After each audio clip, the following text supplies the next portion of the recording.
Olá, está no ar o Porto Alegre em Debate. Na contagem regressiva para as eleições de 2020, junto com os nossos convidados aqui no estúdio, nós vamos analisar o atual cenário político e as possíveis questões que deverão pautar e, quem sabe, até definir a escolha dos governantes e legisladores municipais no ano que vem. Para isso estão aqui comigo o cientista político Fábio Hoffmann, o também cientista político professor Rodrigo Stumpf Gonzalez e a antropóloga Lúcia Muri Scalco. Aos nossos convidados, muito obrigado pela presença. A você de casa, muito obrigado pela sua audiência. Deixa eu começar com o professor Rodrigo Stumpf, para a gente discutir um pouquinho sobre essas questões que poderão pautar, que poderão definir, que poderão, enfim, estar no debate, nesse cenário de debate político de agora, em direção ao ano que vem, em direção às eleições. Professor, quando a gente fala em Porto Alegre, qual o quadro que se apresenta aqui nessa disputa eleitoral, tendo em vista, por exemplo, nessa possibilidade de um número recorde de candidatos para a prefeitura aqui da capital? Seja bem-vindo, professor. Olá. Bom, isso é talvez um resultado da situação geral do país hoje. É bom lembrar que hoje nós temos mais de 30 partidos organizados, a maior parte deles tendo já representação no Congresso Nacional, e essa fragmentação favorece o lançamento de um número maior de candidaturas. Os grandes blocos que de alguma forma se vinham formando a partir da eleição do Fernando Henrique Cardoso, com um bloco de um lado o PSDB e seus aliados, de outro o PT e seus aliados, praticamente se romperam nas últimas eleições. Então essas alianças tendem a ser mais difíceis na próxima eleição. É bom lembrar que Porto Alegre, como uma capital, é uma eleição um pouco diferenciada dos municípios do interior, porque, em geral, o candidato a prefeito de Porto Alegre, se eleito, geralmente tem uma expectativa de crescimento da sua carreira. É bom lembrar que Porto Alegre indicou vários dos governadores dos últimos anos. Claro, atualmente o governador é um ex-prefeito, mas do interior, mas, digamos, sempre existe a expectativa que aquele que tem a vitória em Porto Alegre possa pensar numa carreira mais adiante. Por isso também é uma eleição um pouco diferenciada de outros municípios. Sim, a holofote, professora, a capital, É um orçamento grande, é uma cidade que permite fazer coisas. Isso também dá a este candidato ou candidata as possibilidades, digamos, de se tornar uma liderança nacional, ou seja, de ter um espaço na imprensa, de ter um protagonismo no seu partido. Por isso, muita gente que muitas vezes nem tem a expectativa de vencer a eleição, mas quer ser candidato, porque uma candidatura à prefeitura é uma forma, de fortalecer uma carreira a médio e longo prazo. Então, por isso, muitos dos candidatos não são candidatos viáveis, no sentido de que há pouca possibilidade deles terem uma vitória, mas ainda assim, digamos, uma candidatura majoritária, uma candidatura a prefeito, pode ser um bom impulsionador de uma carreira política. Então, por isso, a possibilidade de um grande número de candidatos, mesmo que aqueles que realmente vão disputar para valer sejam 3 ou 4. Diferentemente de outras eleições, a gente tinha nomes tradicionais já, e hoje a gente já sente um pouco mais pulverizada essa questão, nós também temos um fenômeno que é um pouco uma troca geracional, em que até recentemente, digamos, se nós pensarmos nas eleições passadas, praticamente todos os candidatos eram pessoas que iniciaram a sua carreira política ainda no final do período da ditadura, ou seja, no período da transição. Neste momento, nós estamos finalmente vendo uma troca geracional em que esses candidatos com uma trajetória mais antiga passam a ser exceção, e provavelmente a maioria dos candidatos são jovens, são pessoas que iniciaram a carreira política já no período democrático. Muitas vezes, alguns deles, inclusive, já nasceram posteriormente ao próprio fim da ditadura. Ok, obrigado, professor. Primeira participação. Deixa eu passar para outra ponta aqui, para o também cientista político Fábio Hoffmann. Fábio Hoffmann, obrigado pela presença aqui no Porto Alegre em Debate. Também peço inicialmente uma análise deste cenário local aqui, com projeção às eleições de 2020. Seja bem-vindo mais uma vez. Olá, Clayton. Agradecer então o convite pela produção.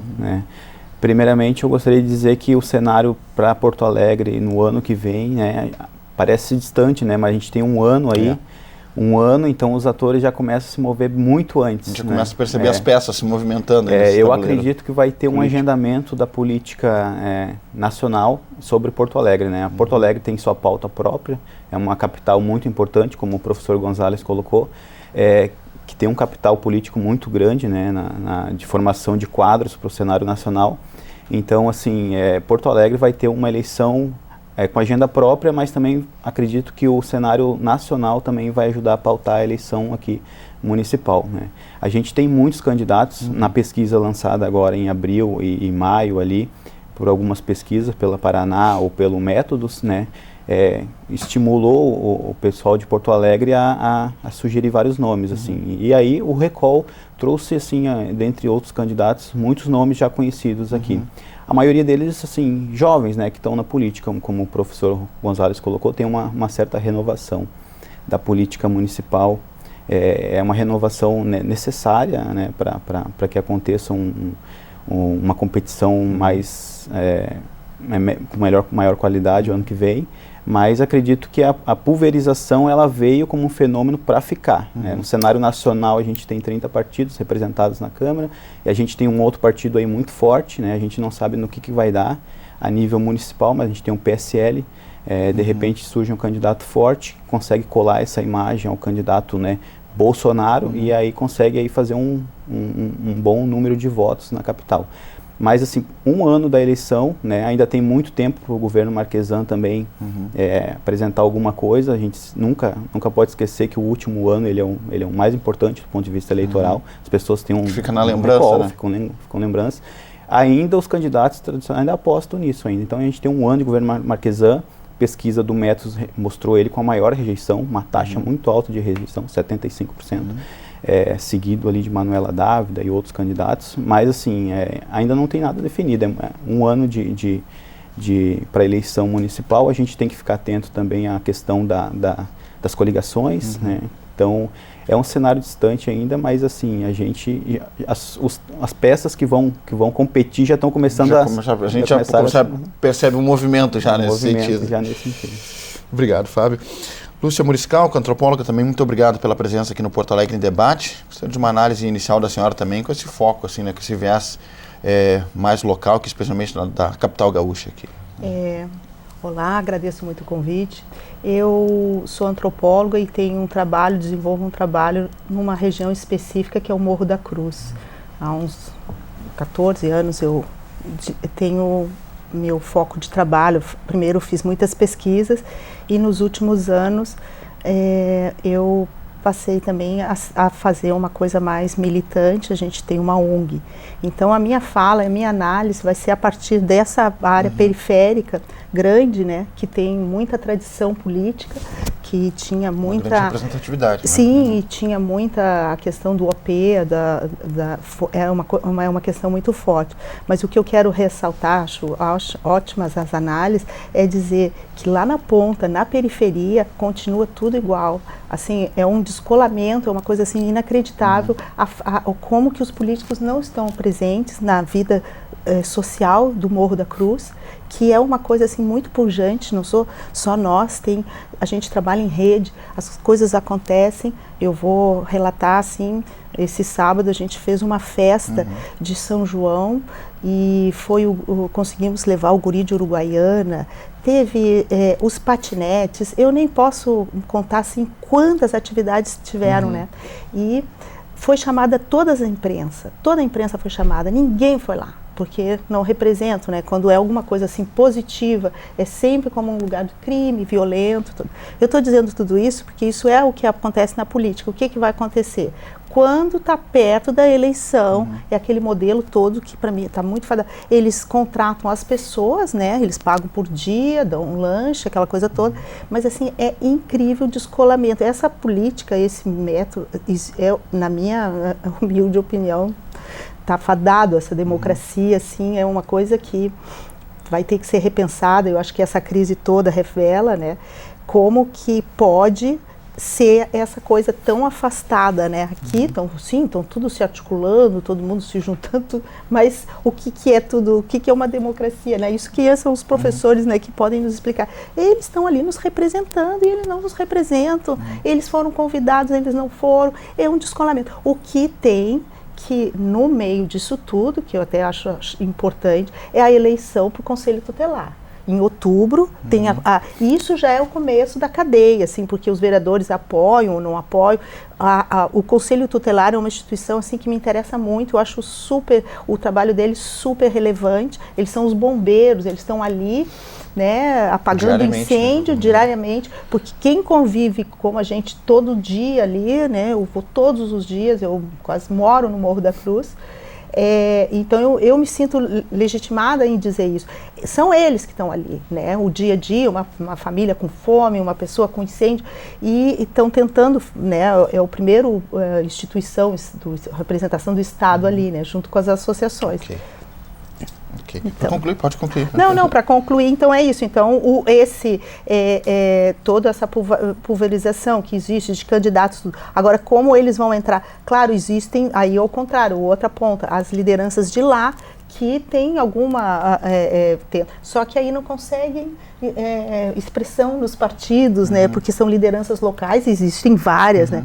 Então, eu vejo um gap, uma coisa muito difícil de entender, né? Importante visão para trazer essa ponta também, né? De como a política chega nas pessoas, como tem tocado as pessoas ou não, né? Professor Rodrigo, essa legislatura ela foi muito pautada pela questão da crise financeira aqui no município, né? A senhora avalia que isso deve seguir no foco, né? Nós tivemos aqui também, recentemente, depois de praticamente 2 anos de discussão, de idas e voltas, né? De idas e vindas, a aprovação da nova planta do IPTU. Acho que isso tem uma representatividade, ou poderá ter uma representatividade na questão ou no debate eleitoral também? Questão financeira? Certamente isso vai ser trazido à baila. Eu me recordo, acho que foi lá por 2009, 2010, quando o então presidente Lula comentava sobre a crise internacional e dizia que lá no exterior foi um tsunami e aqui tinha sido uma marolinha, só que essa marolinha foi vindo e inundou todo mundo. Então hoje é uma situação de todas as esferas do poder público, a dificuldade financeira, ou seja, o Estado gaúcho hoje está renegociando a sua dívida, quebrado. A Prefeitura de Porto Alegre, ainda que tenha conseguido manter seus pagamentos, mas com uma série de dificuldades, já há muitos anos vem apresentando um déficit. O que significa que, das duas, uma, ou se cortam gastos, ou se aumentam impostos. E nenhuma das duas medidas é popular. Então, na verdade, essas duas questões vão ser trazidas de acordo com o ponto de vista das diferentes parcelas da sociedade. Ou seja, para a classe média porto-alegrense, a grande preocupação é o aumento do IPTU. Ou seja, no Moinhos de Vento, o problema é o IPTU. No Morro da Cruz, o problema é a prefeitura não dar aumento às creches comunitárias. Então, cada um tem o seu ponto de vista. Alguns necessitam o lado do gasto, outros não querem contribuir com a sua parte. Então isso certamente vai ser explorado pelos diferentes partidos. E uma coisa que eu gostaria de chamar a atenção em particular é que esta vai ser a primeira eleição municipal em que provavelmente nós vamos ter uma repetição do fenômeno nacional da diminuição da importância da televisão e o aumento da importância das redes sociais. O que significa que isso deve afetar, por exemplo, as coligações, no sentido de que até as eleições anteriores, coligar era fundamental para conseguir tempo de TV. Então os partidos faziam blocos com a noção de que isso lhe garantiria tempo de TV e o tempo de TV lhe garantiria votos. A última eleição mostrou exatamente o contrário. O Bolsonaro não tinha TV nenhuma e ganhou. Então, nesse sentido, deve aumentar a fragmentação e deve aumentar o uso de redes sociais na campanha, onde essas questões polêmicas podem ser exploradas de uma forma muito mais radical do que nos programas televisivos que costumam ser, digamos, mais calmos, mais limitados. Então, podemos esperar nesses debates argumentos bastante estridentes. Fábio, Vem polêmica por aí, né? Com certeza, né? A questão das redes sociais, acho que o professor levanta um ponto fundamental, que foi definidor até das últimas eleições, né? E com reflexo na questão também da governabilidade, em termos de base governista, base de apoio, que a gente também percebeu aqui na Câmara de Vereadores, nos primeiros 2 anos, um número muito grande de parlamentares ditos independentes também, né? Então, agora que o governo conseguiu se estabelecer com uma base um pouco mais sólida. É isso bem colocado, né? Assim, o protagonismo das redes sociais, ele vem já desde 2016, né, no Brasil, que ele vem forte, muito forte, assim, que eu já destacava isso. Nos Estados Unidos a gente teve Obama, depois a gente teve o Trump com diferentes ferramentas na hora de usar, mas com muito sucesso, né, para colocar. Mas assim, a gente tem um quadro novo, né? Que tipo de eleição a gente vai ter o ano que vem, 2020, aí em Porto Alegre? A gente teve 16 anos de gestão do PT, né? Tinha um modelo de gestão, né? Que veio com... E aí houve um desgaste natural, né? De um partido que fica muito tempo no poder, e depois veio sucessivas trocas, né? E com isso veio a deterioração da máquina pública, do gasto público, e esse tema é muito forte. Esse tema vai ser um dos temas centrais. Eu não arrisco a dizer qual vai ser a agenda da eleição, a principal agenda, qual é o principal tema da eleição do ano que vem. Mas o tema do gasto, né, o tema fiscal, ele está pautado nacionalmente, ele vem para o Rio Grande do Sul muito forte, Porto Alegre muito forte, né, assim como o Rio de Janeiro é o caso mais exemplar de exemplo de insustentabilidade fiscal. E a gente tem uma realidade completamente, como a professora Scal colocou, o trabalho dela, como é que está vendo essa troca, né? Como é que está vendo como é que chega os fenômenos de lideranças, assim, o lulismo, o bolsonarismo, como é que ele entra na periferia? Porque a política tradicional, eles não conseguem penetrar, eles não entram, eles abandonam. E as redes sociais, como o professor Gonzalez colocou, ela aproxima. A rede social ela tem o poder de disseminar e aprofundar e, assim, buracos ou ausência de creches, assim, compartilhado, é um problema da comunidade. As pessoas não dão devido atenção, os políticos, assim, mas quando ele pega e aquele conteúdo é disseminado, ele começa a virar, ele viraliza, aí se torna um fato político que quem compete pelo poder não tem como abandonar. Então as redes sociais, elas vêm para balançar o jogo. Aí a gente tem o exemplo do ano passado, Bolsonaro com 8 segundos TV.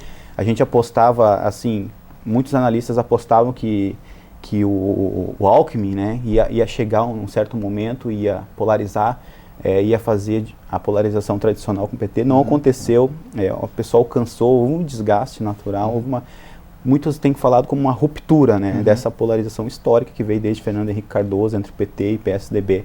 E ela veio para ficar. Aí a gente tem a pulverização dos partidos, né? A gente tem um deslocamento das verbas partidárias. E o fenômeno da comunicação, para mim, hoje, ele é um tema central, porque ele tem o poder de levar a realidade local para uma agenda e ela tem o poder de fazer pautar o debate público. E o ano que vem, as redes sociais, principalmente o WhatsApp, é bom a gente estar atento como é que vai ser feito o debate a partir daí. Cuidar com as fake news, né? O fake news é um dos problemas. Um dos problemas.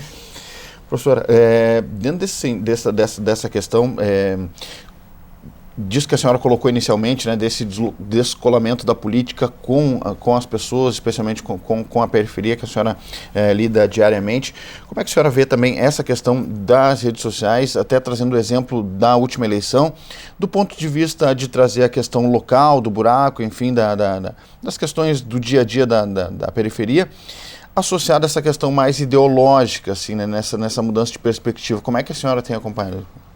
Bom, eu e a minha colega Rosana Pinheiro Machado, a gente foi as primeiras a dizer que essa virada à direita, né, da periferia, a gente foi atacada por todos os lados, muitas pessoas entenderam que a gente estava defendendo, inclusive o Bolsonaro, e a gente só estava escutando o que a população lá estava. E realmente, tu vai ver, o Bolsonaro ganhou em todos os lugares, inclusive o Morro da Cruz, a gente fala Morro da Cruz, mas ele não é um bairro, né, é o bairro São José, Partenon.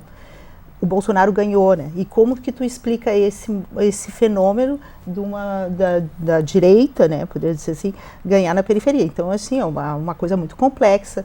que passa pela questão da segurança pública, passa por existe uma clivagem, né, vou tentar explicar rapidamente, mas que eu acho que serviu para a última eleição e vai servir muito mais para essa. E agora, com a diminuição dos programas sociais, eles dizem lá em Brasília que não, que vão aumentar o Bolsa Família, não sei o quê, mas a realidade local é que eles têm cortado muito o Bolsa, eles cruzam por várias e várias cadastros. Eu vou contar um testemunho de uma senhora que fez uma faxina na casa de um médico e ele botou o CPF dela, né, uma vez, duas, nem era assim regular, ela perdeu o Bolsa Família. Então, o que existe uma clivagem lá no morro. E existe uma classe média de pessoas que são assalariadas, por exemplo. Eu fiz o meu pós-doc sobre circulação de crianças e sobre creches. Eu fiz um levantamento intenso lá em todo o morro, de todas as creches que são conveniadas, as municipais, as particulares, os cuidas, para entender essa realidade. Então, eu acho que com a fala que eu vou dizer aqui, eu acho que exemplifica muito. Uma vez eu estava fazendo a pesquisa e uma moça foi pedir vaga para o filho. Uma história triste, a mãe não podia.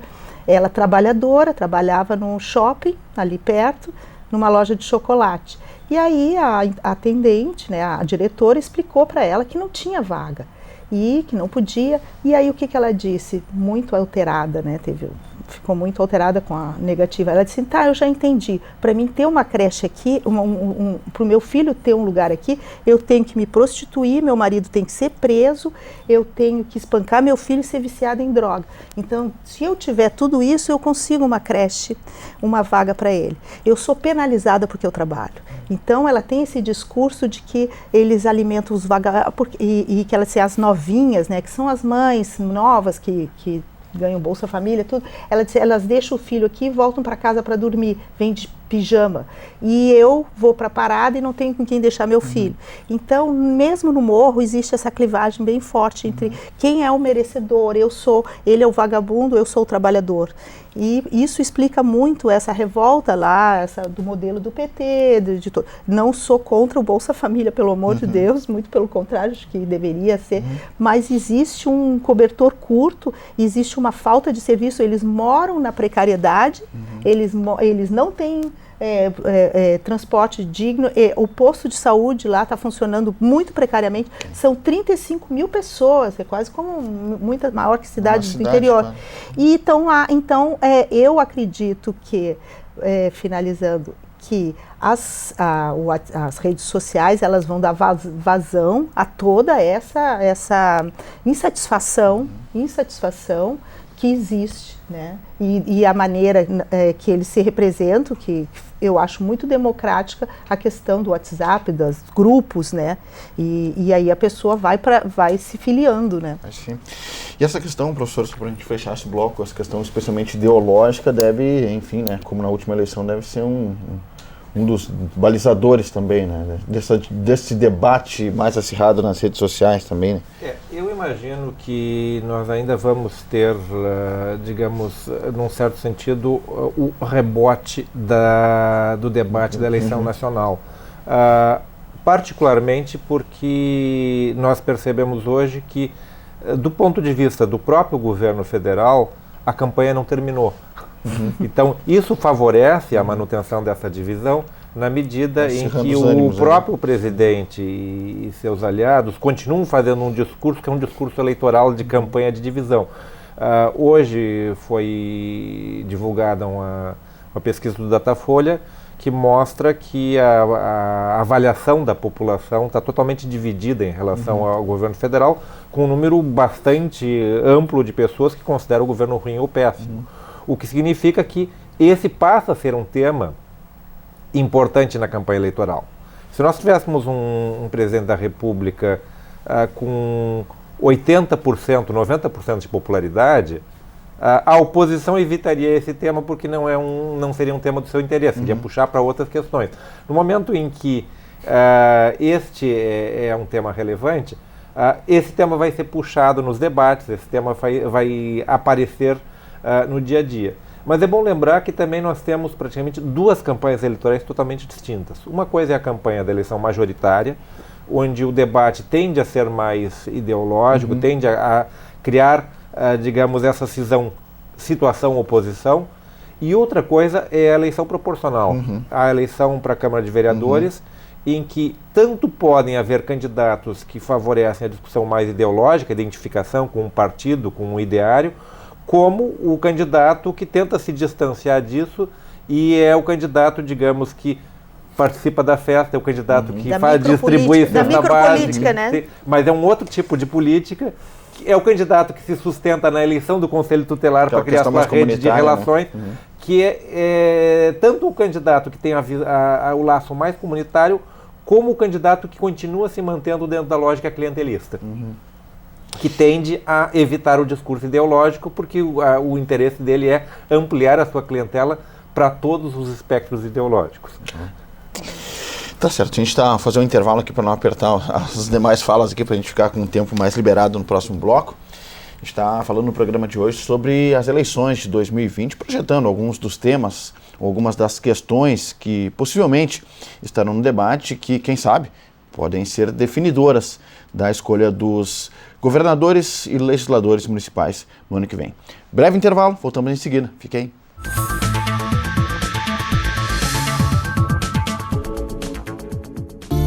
Se você quer conhecer melhor a história do Estado gaúcho, o lugar é o Memorial do Rio Grande do Sul. Com o objetivo de divulgar a cultura e a memória do nosso povo, a instituição abriu as portas em 1996. A ideia só pôde ser concretizada através de um convênio entre o governo federal e estadual. O antigo prédio dos Correios, situado na Praça da Alfândega, no centro de Porto Alegre, foi doado para abrigar o Memorial Gaúcho. Como condição, ficou acertada a criação de um museu e uma agência postal. Mas para acolher o acervo, foi necessário revitalizar o prédio. Hoje, o museu conta a trajetória do Estado por meio de objetos, mapas, gravuras, fotos, livros e depoimentos importantes sobre fatos marcantes ocorridos. O espaço também une a história a modernas tecnologias. Desta forma, permite a integração com o público e o fácil entendimento dos conteúdos. Tudo isso em um dos mais belos e importantes edifícios históricos da capital. O Memorial do Rio Grande do Sul fica na Rua 7 de Setembro, número 1020, na Praça da Alfândega, no centro de Porto Alegre. O agendamento de visitas guiadas pode ser feito pelo telefone 3224-7210.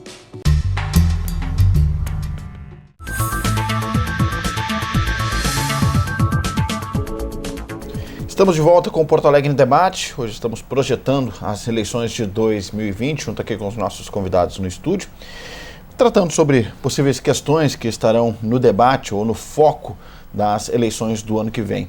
Deixa eu voltar aqui com o cientista político Fábio Hoffmann, para a gente seguir conversando sobre esse tema, com vistas mais também nessa questão local, Fábio. Como é que o senhor também tem acompanhado? A gente teve nos últimos anos aqui uma questão muito importante que se debateu muito fortemente aqui no plenário da Câmara de Vereadores, especialmente, que é a questão do relacionamento com os servidores, né, do município, né? E nos 2 primeiros anos de governo também não houve uma relação tão amigável, assim, digamos, ou amistosa com o próprio parlamento, né? Como é que o senhor acompanha isso? E isso deve refletir também nesse processo de debate, enfim, né, de escolhas de candidatos daqui a pouco, perfis de candidatos, né? Bom, bem colocado, né, Clayton? Esse foi os 2 primeiros anos do governo aqui municipal, ele foi uma gestão de conflito com os servidores, né? E muitas vezes, assim, de conflito chegando ao extremo, assim, né, de o pessoal invadindo a prefeitura, né, da força policial tendo que revidar. Então, assim, o governo, né, ele assim, num primeiro momento, ele não teve uma estratégia adequada de se comunicar com esses grupos, né. Os servidores agora, provavelmente vão pautar também o debate do ano que vem muito forte, né. Mas, assim, há um distanciamento pela própria escolha do governo, de se afastar desses grupos de servidores para tocar, né, com essa agenda de reformas que ele disse que tinha que dar uma enxugada na máquina pública. Esse foi um debate muito forte, né? A gente tem aí as eleições de 2016, foi um debate muito forte, né, no qual boa parte dos candidatos tinham isso no seu discurso, né? Não só o Marquesan, né? A gente tinha o Maurício, né? A gente tinha ali o Fábio, tinha outros candidatos, né, ali da direita, da centro-direita, que também vinham com um discurso muito forte de enxugamento da máquina pública, né? E aí chegou uma vez eleito, o governo Marquesan, ele foi para o confronto mesmo, né? Assim, limitou o diálogo e foi para o confronto. E aí, sim, isso tem tem consequências, né? Assim, os municipários, né, os funcionários públicos, eles voltam, eles têm famílias, assim, e Porto Alegre tem um número, assim, grande, assim, de municipários. Então, isso vai vir muito forte agora. As pessoas, assim, elas não têm memória curta, principalmente, né, quem trabalha na máquina pública, assim, quem depende diretamente, né, quem serve e quem depende diretamente da máquina pública, do município, né, em si, para sua renda ou para outra coisa, ela sente muito, ela não esquece isso. Então isso vai vir muito forte na eleição agora. E a gente tem um deslocamento interessante. Aí quem é que vai comprar? Quem é da oposição que vai vir, né, com um discurso, né, para afagar esse setor, né, Porto Alegre. Então aí a gente vai ter um debate muito interessante. Para mim, os outros competidores ainda não conseguiram se apropriar desse discurso, não conseguiram se apropriar dessa comunicação com esses servidores e mostrar uma proposta viável de alternativa. Porque a gente tem um cenário completamente, assim, desolador, não só no município, mas no estado, né? Agora a gente teve, a exemplo, a nível nacional, a nível estadual, o governo Leite, dizendo assim que os servidores das estatais que foram vendidos têm 6 meses apenas, né, e assim, isso gera, né, uma insegurança, uma instabilidade muito forte nas famílias. E isso vem para o debate, isso inevitavelmente vem para o debate. Só que ninguém na oposição ainda se apropriou dessa comunicação, dessa agenda, que vai ser uma demanda. Tem uma demanda de um discurso desse pessoal, dos municipários, que ela não está sendo encampada pela oposição. E aí é um problema, porque outras forças vão se alocar disso e a gente pode ter uma disputa, né, mais ali direita, centro-direita, de novo, né, pautando esse debate no ano que vem. Ok. Lúcia, na última eleição a gente teve também um debate muito grande em torno da política, né, e uma aversão à política, digamos assim, né, também foi muito forte nessa questão, né. Como é que tu imaginas que deverá, especialmente de quem disputa a vaga a vereador, né, como é que deve ser a estratégia, não sei se estratégia seria a palavra mais correta, mas a ação, para ter um diálogo mais franco, reconquistar as pessoas, falando da importância, né, de se participar da política, né, talvez não tão de uma forma mais partidária, mas assim como é feito nas comunidades. Como é que tu imaginas isso, né, tendo em vista essa questão dessa consciência assim, que as pessoas tiveram, né, neste último pleito em torno de afastar um pouco a política, essa política mais partidária assim de si? Eu ano passado fui convidada e fui a São Paulo pela aquela fundação do PT, Perseu Abramo, que o projeto chamava Reconexão com as Periferias. E foi eu não sou filiada a nenhum partido, fui porque eu era pesquisadora e lá eu vi um grande debate dessa. Primeiro, eles fizeram mais ou menos uma meia-culpa, né? E entenderam que eles estavam desconectados com a periferia, né? Pelas políticas públicas, por várias ações, por exemplo, é uma política vertical, né, o Bolsa Família. Quem decide é uma assistente social, né, é uma coisa assim, e tu que tem que provar, então é uma coisa individualizada, né, ela não propicia uma reunião. Só para complementar, eu já fui gestor do Bolsa Família no município do interior e assim, realmente, quem coleta os dados, né, quem coleta os dados da assistência social tem um grande poder Sim, mesmo para sim, direcionar a política. Para direcionar. Tem Então isso saiu das bases, né? Saiu antigamente, eu fiz uma comparação, eu fiz uma pesquisa uma vez pelo MDS que era sobre o Fome Zero, né? Do Ministério do Desenvolvimento Social. Então, aparentemente, assim, tu vê assim, distribuir cesta básica, que coisa mais assistencialista, como se fosse... Mas tu vai chegar bem perto, quando a minha associação, que eu trabalho, a Associação Comunitária Morro da Cruz, vinha via MTD, via Conab, recebia 200, 500 Bolsas Famílias, 500 ranchos. Quem era que fazia? Eles tinham plenária, eles se reuniam. Tinha briga? Tinha confusão? Tinha. Mas a roda andava. Eles tinham um empoderamento e era uma coisa mais dividida. Quando veio essa política individualista de assistência social, né, propiciou-se, então, existe esse, como eu falei no início, né, e eles, o próprio partido PT, foi lá nesse dia, nesses 2 dias de debate, pensando como é que a gente se reconecta com a periferia, porque existe esse gap, né, que eu falei.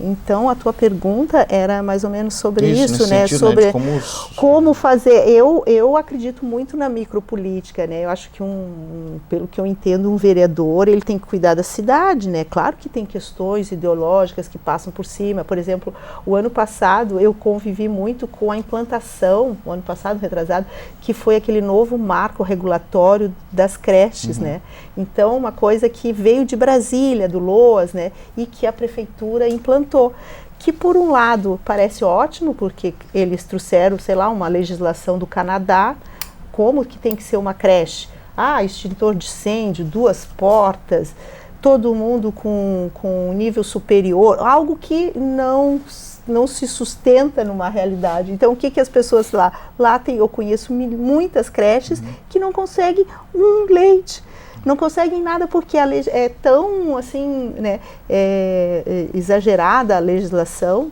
fora da realidade. Então existe isso, né? Eu acho que as pessoas ficam aqui e esquecem. E só vai acontecer a política quando eu tenho que começar de novo, uma micropolítica, através das regiões, ouvir ou frequentar. 1 ano é muito pouco. Então, Desafio, né? E não é pouco, e não é pequeno, né? Professor, deixa eu citar alguns temas aqui para a gente fazer um debate geral, até para a gente tentar, pelo menos, dar uma pincelada em cada um deles, assim, para que não passe desapercebido aqui no debate, de algumas questões que pautaram também as últimas eleições, que possivelmente poderão estar nessa. Vou citar algumas, e aí os senhores aí sintam-se à vontade para discorrer sobre cada uma delas. Corrupção, segurança. Muito se tratou aqui, tem se tratado no município a questão das parcerias público-privadas, em termos do Estado, das privatizações, e também a reforma da Previdência, agora que chega no plenário da Câmara. Como isso deve se refletir ou respingar nesse debate? Eu acho que existe um panorama mais amplo em que esses temas estão colocados, que é, de um lado, o discurso da antipolítica, e o outro lado, o discurso tecnocrático. O que os meus colegas estavam apontando é que o discurso tecnocrático na política pública penetrou até mesmo os partidos de esquerda. E o que acontece? Alguns desses temas que tu citaste surgem não tanto porque os partidos tenham uma proposta para eles, mas porque eles pautam o seu discurso nas avaliações de quais são as preocupações principais do cidadão. Hoje, se perguntar para qualquer pessoa da classe média porto-alegrense, segurança vai estar como seu tema central.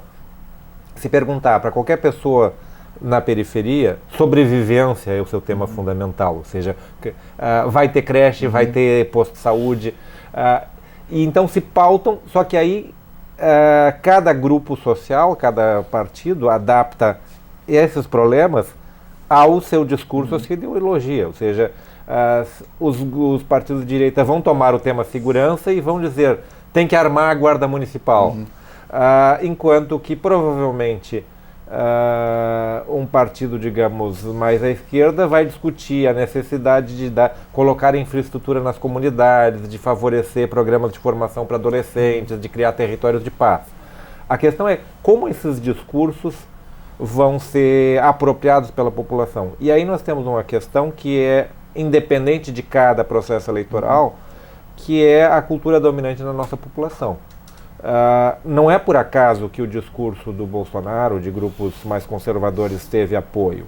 Nós temos uma população que tende a ter uma visão bastante conservadora de sociedade, mesmo entre os eleitores da esquerda. Ou seja, se nós pensarmos, digamos, essa divisão direita e esquerda pode fazer sentido quando se discute privatizações ou serviço público, mas quando nós vamos falar de família, de papel da mulher na sociedade, em todos os espectros ideológicos nós temos posicionamentos conservadores. Então, eu acredito que isso vai se refletir no processo de campanha. Uma questão, por exemplo, que vai ter muita discussão, porque já chamou a atenção na eleição passada, é como os partidos vão financiar as candidaturas femininas. Que já se notou que se tentou pela lei, pelo lado tecnocrático, favorecer o financiamento das candidaturas femininas, e o que alguns partidos fizeram? Criaram candidaturas laranja só para fazer o uso do dinheiro. Por quê? Porque eles realmente não acreditam na capacidade de representação feminina. A lei mandou, então eu tenho que gastar, mas eu não faço questão. Então, isso vai ser um dos elementos que vai se refletir nesse processo eleitoral. Fábio? Sim, a gente tem um cenário nacional bastante que eu acredito que o cenário nacional tenha bastante capacidade também de se refletir nos nível municipal, né, eleição municipal, né. Como a Schalco colocou, há um deslocamento, né, da política. Se tentou aplicar a política, mas houve um deslocamento, né, da legislação da política para chegar na periferia. Então houve esse distanciamento da política social. E aí nisso refletiu numa insatisfação crescente, né, da população de baixa renda, né, das periferias. Mas assim, a nível nacional, o que a gente tem? A gente tem um governo, né, que ele veio de uma ruptura, e aí agora ele vem a reforma da Previdência, por exemplo, ela já tinha sido agendada no governo Temer, mas os seus efeitos agora, elas vão se refletir no debate municipal, né? Ela vai ser aprovada, mas vai ser um tema que vai estar pautando também no nível municipal. E aí, assim, tem a questão dos outros temas, né? Segurança, eu acho que o tema fiscal vai estar muito forte também, muito forte na eleição do ano que vem. O debate sobre o número de funcionários públicos também vai estar muito forte. A redução da máquina pública é um debate que está muito forte na população. Então a gente tem uma eleição a nível nacional que ela não parou ainda, como tinha sido colocado no primeiro bloco do programa. Assim, é de interesse do governo nacional manter o nível do conflito elevado, e assim, a polarização, se a gente parar para analisar, ela assim, a pesquisa de hoje de manhã, o que ela tem? Tem 33% das pessoas que avaliam o governo como ótimo, bom, o governo federal, e 33% que avaliam péssimo. Ela está polarizada até aí. Até aí ela está polarizada. E 31% regular. Essa polarização, ela vem para o debate municipal também. Inevitavelmente ela vem. E aí, o que traz essa polarização, né? O que traz esse nível de conflito político? Traz os temas morais. Aí os temas morais, um grupo que está no poder, ele leva, né, ele começa a sobressair com esse discurso. E a população brasileira, ela é conservadora, né? A cultura política que nós temos no Brasil, ela é de resposta rápida aos problemas sociais, e ela é conservadora principalmente nos costumes. Então é por isso que houve um avanço do bolsonarismo nas periferias, sem as pessoas se darem conta de que essa cultura, ela penetra, ela está presente. E assim, quando foi lançado, e aí só para fazer trazer aí um tema muito, muito forte, que foi um filme que fez bastante sucesso na época, A Tropa de Elite, foi um filme de Jair Padilha, assim, como fez sucesso, principalmente na periferia, porque a estratégia, dizem que foi uma estratégia de marketing largarem aquele filme primeiro na periferia, mas como ela fez sucesso na periferia? Porque, assim, as pessoas acreditam numa resposta rápida, né? Numa resposta... Se sentem representadas, sabe? Aquelas palavras de ordem, né? Por mais que as pessoas sejam, assim, nos costumes, elas são conservadoras, e é muito forte. E é por isso também que há um outro fenômeno, o crescimento do evangelismo. É bom isso lembrar que eu queria falar. No Tropa de Elite, Do ponto de vista do diretor, era um filme de denúncia da violência policial. Do ponto de vista do público, era a forma de transformar o policial violento num herói. Num herói. Uma visão totalmente diferente. E como a população comprou, né? Aí assim, Tropa de Elite 2, por exemplo, a denúncia, daí ele vai por causa de corrupção. Mas como é que as pessoas comuns que estão lá na periferia, né, que compõem a maioria dos votos, como é que elas recebem isso? E aí houve uma inversão mesmo de compra do discurso. E aí a gente tem fenômenos crescentes, por exemplo, o Bolsonaro. Por que o Bolsonaro começou a crescer no cenário nacional? Com um chamado, né, que ele chamou de kit gay. E aí ele começou uma polarização, um cenário de degradação econômico, político, social, e aí ele veio crescendo nesse discurso. Tanto é que quando o governo dele sofre ataques, ele chama esse discurso moral, ele polariza a questão. E isso pode estar refletido no nível municipal também.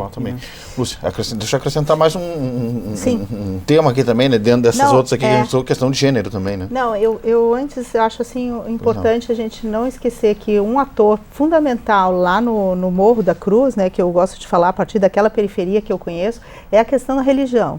Né? A quantidade de igrejas evangélicas que tem lá, não só a Universal, mas muitos. Então, eu mesma tive que me despir de muito preconceito e tento frequentar e entender, porque meu papel não é julgar, meu papel é entender o fenômeno social, né? E eles têm um papel fundamental lá na eleição. O que eles mandam... A religião está lá desde sempre pelo próprio nome da comunidade, por causa da cruz. Não, e assim, eu sou, assim, trabalho com os Murialdo, né, mas lá em cima não existe pastoral, não existe nenhuma ação, assim, existe uma ação assistencial de alguns projetos de creche e tudo, mas não existe aquele dia a dia, né? Eu fiz uma pesquisa também, um ano, sobre a questão das drogas, né? E acompanhei um menino tentando se libertar do crack e ele ia na igreja. Era lá que o pastor estava esperando. E ele disse, não tem outro local para ir. Então, é assim, as pessoas, às vezes, elas subestimam, né? Ficam lá, que eles pegam cartão de crédito, que não sei o quê. Não é que eu esteja fazendo uma defesa toda, mas as pessoas não são ignorantes. Você não pode subestimar as pessoas. Elas estão indo na igreja porque elas estão recebendo alguma coisa que estava faltando. Se está certo, se está errado, não. Agora, nessas eleições, lá, eles vão ter um papel, e que tiveram no Brasil inteiro, né? Junto com esse discurso moralista, né? Que foi comprado junto com todo isso, é uma força política. Eles têm uma bancada imensa, né, vocês devem saber, e a força que eles têm de definir candidatura própria e de definir. E uma outra coisa que eu gostaria de falar é a questão de gênero, né, que é uma tentativa, assim, bem como o professor mostrou, que não tem existem algumas mulheres assim mas a grande maioria não se sente representada, né? E por último eu queria só contar um episódio que eu acho que é revelador assim de tudo do que eu disse até agora. Nessa festa, né, de sábado, junto numa reunião, a gente pensou, vamos fazer um abaixo-assinado, porque a gente tem uma praça degradada lá, que é uma coisa assim inacreditável, né? Para a gente conseguir que o DMLU fosse limpar, eu mostrei que o guri de Uruguaiana, que eu ia denunciar, tudo para conseguir que alguém limpasse, né? Daí eles avaliaram, não, abaixo-assinado, para quê? Porque a gente vai fazer o quê? Não, já fizemos. Porque lá, eu só quero lembrar que lá a comunidade, lá o Morro da Cruz, não tem escola de segundo grau. São 30 mil pessoas e não tem escola de segundo grau. Então aquela geração nem trabalhando, nem estudando. E eles e já fizeram muitos, então eles disseram, olha, não adianta nada. Eu achei isso assim muito triste.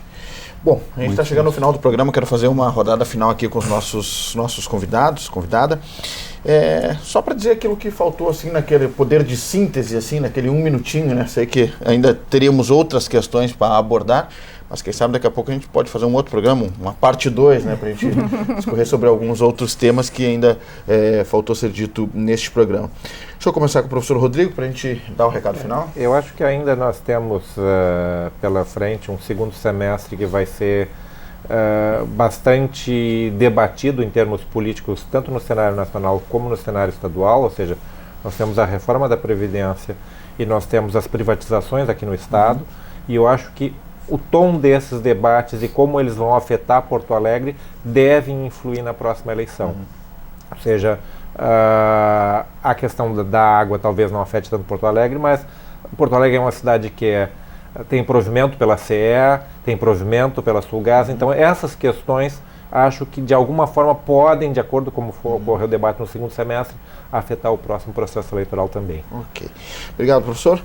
Fábio, muitos nomes em vista, né?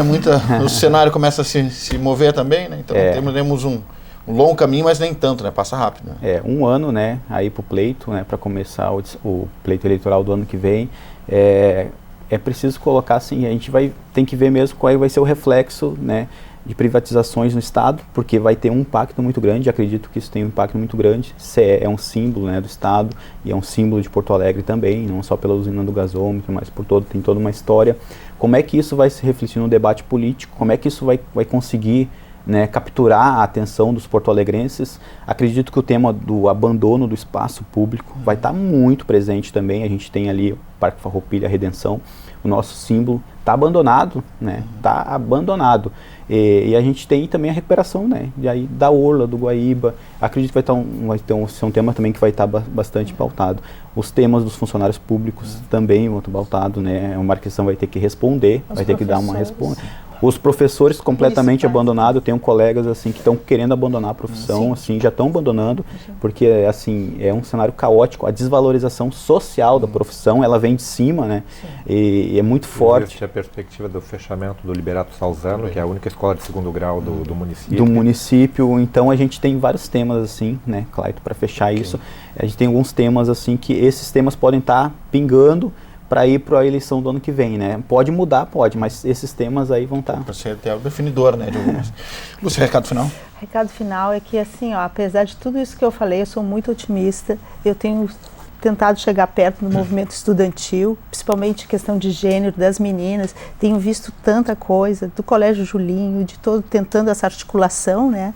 E acho que é por aí, é o debate, né, e voz, e a gente tem...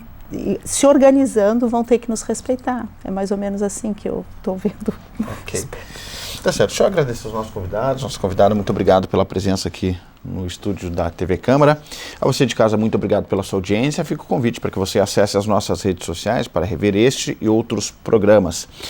Convido também a você para que acesse as nossas redes sociais e, além disso, visite o site da Câmara de Vereadores de Porto Alegre. Um grande abraço, mais uma vez, muito obrigado. E até o próximo programa.